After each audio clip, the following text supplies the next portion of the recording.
गाने के बाद आप समझ सकते हैं कि बाबा साहब अम्बेडकर को ने कितना काम किया, किस तरह का संघर्ष किया, और वो पूरा उनका जो काम था इस गाने में उन्होंने बयां किया है।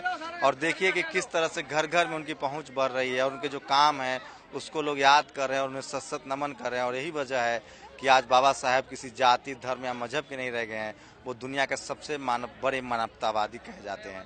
कैमरामैन गौतम के साथ शंभू कुमार सिंह, नेशनल दस्तक, नोएडा।